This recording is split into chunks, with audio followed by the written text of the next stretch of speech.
So your first rock on the range, how are you feeling? Like a virgin.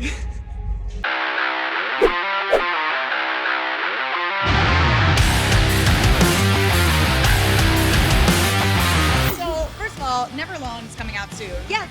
How excited are we? Very excited. We've been working really hard on this record, so it's finally coming out June 17th. So what? Can you tell me more about the title? Where's the title come from? It's just basically about being never alone. Like knowing that there's people going through things as well. There's a lot of very hopeful lyrics in it. And when the record was being written, I was in a dark place before, and I was starting to see a light at the end of the tunnel. And so that's where one of the songs is called Never Alone on the record.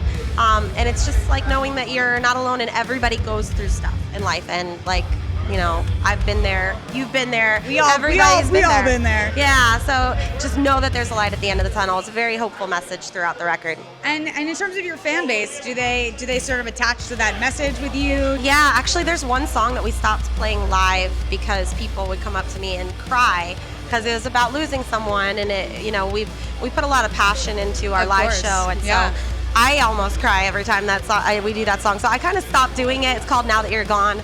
And every show somebody come up to me and tell me this sad story, and then I'd end up crying. And then, so we do try to reach out, and I mean, music is supposed to connect people. Right. So we really try to connect. That's really what it is. We were just talking a little bit before this interview about sort of how you take some of your songs and you do them acoustic. Can you talk a little bit more about that process? We originally, for radio stations and stuff in the mornings, we would come in and originally trying to turn like super heavy drop tune guitars into an acoustic pretty song.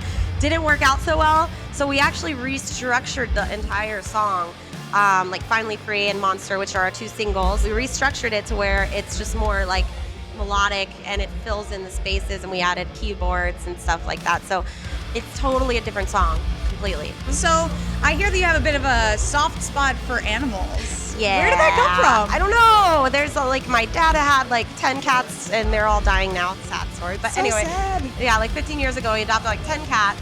My aunt started fostering 3 kittens, and we toured through Seattle and saw the kittens, and I was like, wait, you can borrow kittens? Like, you just borrow them and give them to a new home and make sure it's a good home. When we were writing the record, I started fostering bottle babies. I fostered a dog, I fostered cats. The bottle babies are so cute though, because you have like, you feed them milk. They're little furry babies, and it was just really awesome, and I found this really strong passion for kittenrescue.org. You can go in there and donate if you'd like. Donate, do it, save the kitties. Yeah, they just opened up, we donated $1,800 so far from merch sales. That's awesome. They just opened up a nursery so people can volunteer. They'll go around the clock. You have to feed them every hour or two. Right. And they just recycle babies. You have to burp them. Yeah, and burp them and potty them because they can't go to the bathroom on their own. It's really gross. But if there's a dog lover out there that's like, I hate cats. We're like, well, you can go watch something else. You're not metal. Hi, it's Mixi from Stitched Up Heart. You're watching Louder Noise, the loudest noise on earth.